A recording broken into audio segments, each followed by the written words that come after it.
नमस्कार। दिन भर की बड़ी खबरों में आपका स्वागत है। मैं हूं अस्मिता दुबे। इस बुलेटिन में आज बात होगी अन्नदाताओं के आंदोलन की। बताएंगे असम विधानसभा चुनाव में किस फॉर्मूले पर जोर दे रही है कांग्रेस और बंगाल में बीजेपी को किस वजह से सताने लगा डर। जानेंगे क्या उत्तराखंड में गिर सकती है बीजेपी की सरकार। और बुलेटिन के आखिर में बात देश के विकास में लगते ब्रेक की। लेकिन तमाम बड़ी खबरों से पहले एक नजर सुर्खियों पर। वैक्सीन को लेकर अखिलेश यादव का बयान, नहीं लगवाएंगे बीजेपी की वैक्सीन। बीजेपी के वादों की तरह उसकी वैक्सीन पर भी नहीं है भरोसा। हमारी सरकार बनी तो सबको मिलेगी फ्री वैक्सीन। महाराष्ट्र में औरंगाबाद शहर के नाम पर चल रही सियासत के बीच शिवसेना नेता संजय राउत का बयान, शहर के नाम पर कांग्रेस का अपना रुख, गठबंधन सरकार पर नहीं पड़ेगा कोई असर। बिहार में सरकार की स्थिरता को लेकर सीएम नीतीश कुमार का बयान, सरकार में ऑल इज वेल, विपक्ष के दावों पर नहीं देते ध्यान। बिहार में बीजेपी और जेडीयू के बीच चल रही है तनातनी। तमिलनाडु के लिए कांग्रेस पार्टी की नई कमेटी का हुआ ऐलान। कमेटी में 32 उपाध्यक्ष, 57 जनरल सेक्रेटरी और 104 सेक्रेटरी किए गए शामिल। कांग्रेस के राष्ट्रीय अध्यक्ष के चुनाव से पहले राज्यों की कमेटियों के गठन पर दिया जा रहा है जोर। बीसीसीआई के अध्यक्ष सौरभ गांगुली की हालत स्थिर, सीने में शिकायत के बाद कराया गया अस्पताल में भर्ती। केंद्रीय मंत्री अमित शाह और पश्चिम बंगाल की सीएम ममता बनर्जी ने जल्द स्वस्थ होने की दी दुआ। सुर्खियों के बाद अब रुख आज की बड़ी खबर की ओर। अन्नदाताओं के आंदोलन को 38 दिन हो चुके हैं। यह आंदोलन कितने दिन और चलेगा ये भी साफ नहीं है, क्योंकि कृषि कानून और एमएसपी का मुद्दा फंसा हुआ है। सरकार ज्यादा झुकती नहीं दिख रही है तो अन्नदाता भी अड़ गए हैं कि वो बिना अपनी मांगों को मनवाए हिलेंगे नहीं। और आज इसी मुद्दे पर चर्चा के लिए हमारे साथ स्टूडियो में मौजूद हैं राजीव जी। राजीव जी, आपका स्वागत है। धन्यवाद अस्मिता। लेकिन चर्चा शुरू करने से पहले देखिए ये रिपोर्ट। दिल्ली में गिरते पारे के बीच अन्नदाताओं के आंदोलन ने सियासी गर्मी बढ़ा रखी है। एक तरफ अन्नदाता हैं जो एक ही बात पर अड़े हैं कि सरकार कृषि कानून वापस ले और सभी फसलों के लिए न्यूनतम सपोर्ट प्राइस की गारंटी वाला कानून बनाया जाए। लेकिन सरकार न तो कानून वापस लेने को तैयार हो रही है और न ही सभी फसलों पर एमएसपी देने को तैयार है। हाँ, कानून में संशोधन की बात जरूर कर रही है और कुछ फसलों पर एमएसपी पर लिखित में आश्वासन देने को भी तैयार है, जिसे अन्नदाता स्वीकार नहीं कर रहे हैं। सरकार से यस और नो का जवाब मांगते हुए अन्नदाता 38 दिनों से दिल्ली की सीमाओं में डटे हुए हैं। सरकार के साथ 7 दौर की वार्ता हो चुकी है और 4 में से 2 मुद्दों पर सहमति भी बनने के दावे किए जा रहे हैं, लेकिन मुख्य मुद्दों पर सहमति नहीं बन पाई है।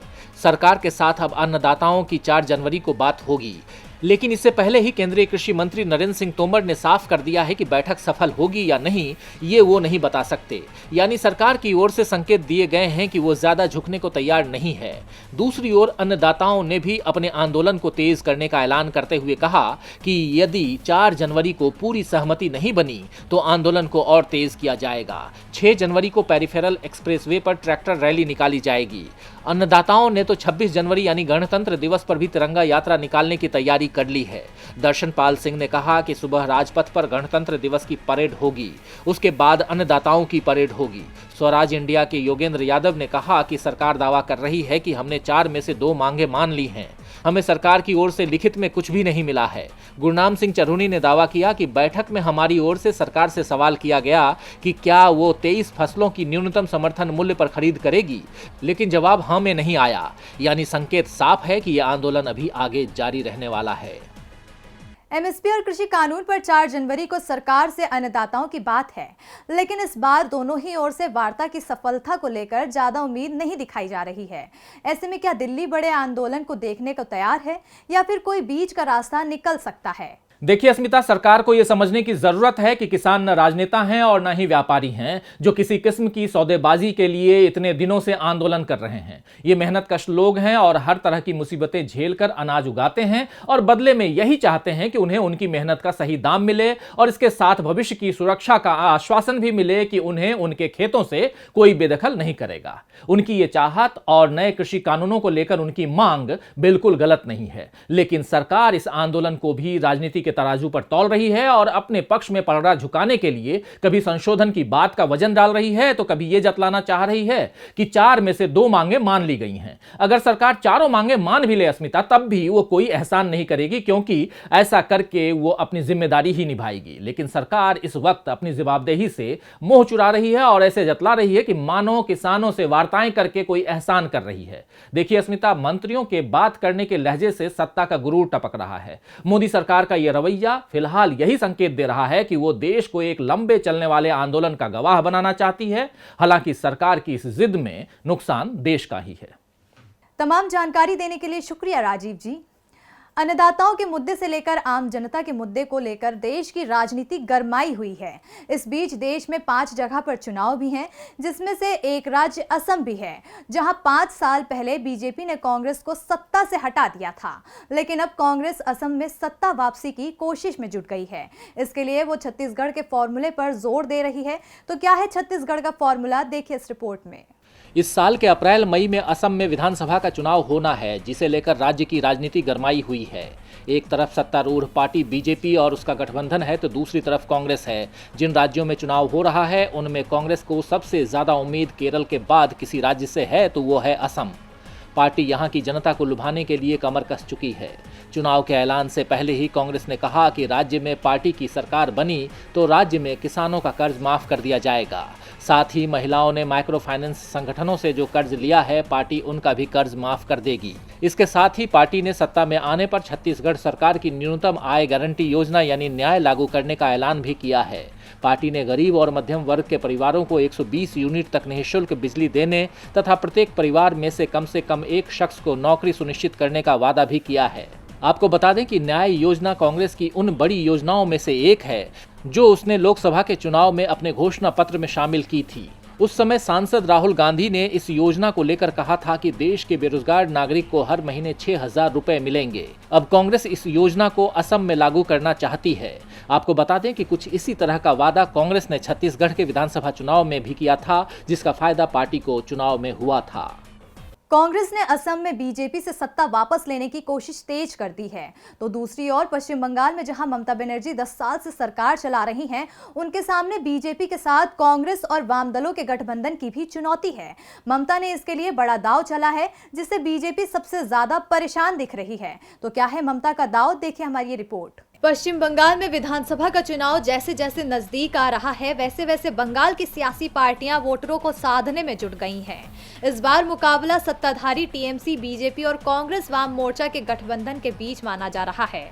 लोकसभा चुनावों के बाद से ही राज्य में बीजेपी नेताओं ने अपनी सक्रियता बढ़ा रखी है, तो वहीं ममता बनर्जी ने भी बीजेपी को रोकने की पूरी तैयारी कर रखी है। ममता बीजेपी के प्रचार अभियान से एक कदम आगे निकलते हुए राज्य की महिला मतदाताओं को साधने में जुट गई हैं। राज्य के कुल मतदाताओं में से महिला मतदाताओं की संख्या करीब 49% है और चुनाव जीतने के लिए कभी भी दल के लिए ये वोट बेहद महत्वपूर्ण है। ममता बनर्जी ने राज्य सरकार द्वारा महिलाओं के लिए चलाई गई योजनाओं का प्रचार तेज कर दिया है। ममता ने बोंगो जननी और द्वारे सरकार जैसी योजना पर सबसे ज्यादा ध्यान दिया है। इन योजनाओं के सहारे ममता राज्य की महिलाओं से सीधा संवाद करने की कोशिश कर रही हैं। उनकी समस्या को सुन रही हैं और उसे दूर करने का प्रयास भी कर रही हैं। ममता के इस सियासी कदम से बीजेपी बेचैन हो गई है। बीजेपी को डर सताने लगा है। पश्चिम बंगाल में ममता बनर्जी ने जहां बीजेपी के लिए अपनी रणनीतियों से मुश्किल खड़ी कर दी है, तो वहीं उत्तराखंड में भी बीजेपी के लिए मुसीबतें मानो इंतजार कर रही है। कांग्रेस ने तो दावा कर दिया है कि राज्य में बीजेपी सरकार समय से पहले ही गिर जाएगी। कांग्रेस के दावे से बीजेपी भी डर गई है। तो क्या गिर सकती है उत्तराखंड में बीजेपी की सरकार, देखिए ये रिपोर्ट। साल 2020 की शुरुआत में बीजेपी ने साम दान दंड भेद लगाकर मध्य प्रदेश की सत्ता पर कब्जा जमाया था और कमलनाथ की कुर्सी हथियाकर कांग्रेस को बेदखल किया था। लेकिन अब साल 2021 की शुरुआत में कांग्रेस उससे बदला लेने की तैयारी कर रही है। कांग्रेस मध्य प्रदेश का बदला बीजेपी से उत्तराखंड में ले सकती है। इन अटकलों ने कांग्रेस की वरिष्ठ नेता और विधानसभा में नेता प्रतिपक्ष इंदिरा हृदयेश के उस बयान के बाद जोर पकड़ा है, जिसमें उन्होंने दावा किया है कि 2021 में उत्तराखंड के अंदर 2016 जैसा ही सियासी भूचाल आएगा। लेकिन इस भूचाल की जद में इस बार कांग्रेस पार्टी नहीं बल्कि बीजेपी होगी।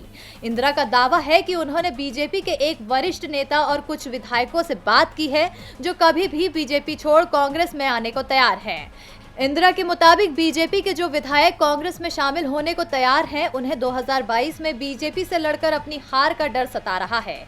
इसलिए ये विधायक जल्द से जल्द बीजेपी के डूबते जहाज को छोड़ कांग्रेस का दामन थामना चाहते हैं ताकि अपनी जीत सुनिश्चित की जा सके। इंदिरा यही नहीं रुकी, उनका दावा है कि हाईकमान का इशारा मिलते ही इन बीजेपी विधायकों को कांग्रेस में शामिल कर लिया जाएगा। बीजेपी के नेताओं को अपने पाले में लाने के दावे से इतर उन्होंने कहा कि 2022 में कांग्रेस का सत्ता में आना तय है। अब जब कांग्रेस नेता इतना बड़ा दावा करेंगी तो बीजेपी का बौखलाना लाजमी है। इसलिए बीजेपी प्रदेश अध्यक्ष बंशीधर भगत ने पलटवार किया है। भगत ने कहा कि कांग्रेस मुंगेरी लाल के हसीन सपने देख रही है। अब भले ही बीजेपी कांग्रेस के दावे को सपना करार दे रही हो, लेकिन अगर वाकई बीजेपी के नेताओं ने हाथ थाम लिया तो कमल का मुरझाना तय है। उत्तराखंड में जहां बीजेपी के लिए मुश्किल की घड़ी है, तो वहीं मध्य प्रदेश में कांग्रेस की अंदरूनी राजनीति के कारण कमलनाथ मुश्किलों में दिख रहे हैं।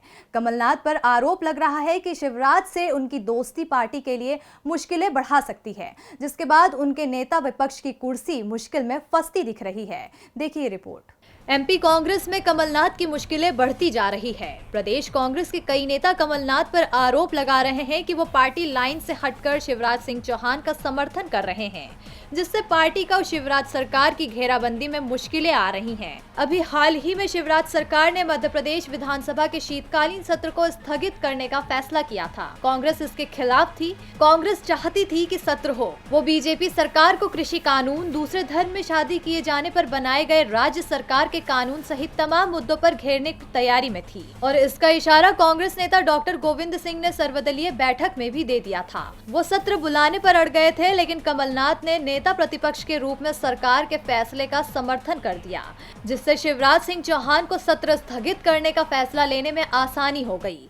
पूर्व मुख्यमंत्री दिग्विजय सिंह तो सरकार को घेरते हुए ये कई बार कह चुके हैं कि जब विधानसभा में विधायकों को शपथ दिलाई जा सकती है, चुनावी रैलियां की जा सकती हैं, तो विधानसभा का सत्र क्यों नहीं बुलाया जा सकता है। ऐसे में कमलनाथ का सरकार को समर्थन करना पार्टी के नेताओं को ही रास नहीं आ रहा है। उन्होंने अपनी बात कांग्रेस आलाकमान तक भी पहुंचा दी है। इसके बाद से ही कमलनाथ को विधानसभा के नेता प्रतिपक्ष के पद से हटाने की कोशिशें तेज हो गई है। वैसे कमलनाथ के पास मध्य प्रदेश कांग्रेस का अध्यक्ष पद भी है। ऐसे में कमलनाथ को सिर्फ विधानसभा नेता प्रतिपक्ष की कुर्सी से हटाया जाएगा या फिर उनसे अध्यक्ष की कुर्सी भी ली जाएगी, ये फैसला जल्द हो जाएगा। और बुलेटिन के आखिर में बात देश के विकास पर लगते ब्रेक की। नए साल पर लोगों को लगा था कि अर्थव्यवस्था को लेकर खुशखबरी सामने आएगी, लेकिन ऐसा नहीं हुआ। जो आंकड़े सामने आए वो मुश्किलों को बढ़ाने वाले हैं। जी हां, दिसंबर महीने में भी निर्यात में गिरावट दर्ज की गई है, जिससे साफ जाहिर हो रहा है कि देश के विकास की गति आगे बढ़ने के बजाय गर्त में जा रही है। तो क्या कहते हैं आंकड़े, देखिए इस रिपोर्ट में। देश में बढ़ता निर्यात अर्थव्यवस्था को गति देता है, लेकिन पिछले कुछ महीने से तो निर्यात बढ़ने की बजाय गिरता जा रहा है। यही हाल दिसंबर महीने का भी है, जिसमें गिरावट दर्ज की गई है। देश का निर्यात दिसंबर 2020 में 0.8% गिरकर $26.89 बिलियन दर्ज किया गया है। पेट्रोलियम, चमड़े और समुद्री उत्पादों जैसे सेक्टर्स में गिरावट के चलते निर्यात घटा है। वाणिज्य मंत्रालय के जरिए जारी आंकड़ों के मुताबिक आयात की बात करें तो ये दिसंबर में 7.6% बढ़कर $42.6 बिलियन हो गया। इसके चलते दिसंबर महीने में व्यापार घाटा बढ़कर $15.71 बिलियन रहा। एक साल पहले तक देश का निर्यात बढ़ रहा था, लेकिन अब इसकी रफ्तार पर ब्रेक लग गया है। दिसंबर 2019 में निर्यात $27.11 बिलियन रहा था, जबकि आयात $39.5 बिलियन रहा था। वहीं नवंबर 2020 में निर्यात में 8.74% की गिरावट रही थी। मौजूदा वित्त वर्ष में अप्रैल से दिसंबर के दौरान देश के माल निर्यात में 15.8% की गिरावट रही है, जिससे ये $200.55 बिलियन रहा, जबकि वित्त वर्ष 2019-20 की समान अवधि में ये $238.27 बिलियन रहा था। ये आंकड़े साफ बयां करते हैं कि ये पीएम मोदी के आत्मनिर्भर भारत के लिए बड़ा धक्का है, क्योंकि देश अपना सामान बेचने से ज्यादा विदेशों से मंगवा रहा है। यही वजह है कि अर्थव्यवस्था के आंकड़ों पर भी असर पड़ रहा है और वो लगातार नीचे जा रही है, जो विकास पर लगाम लगा रही है। और दिन भर की बड़ी खबरों में मेरे साथ इतना ही। नमस्कार।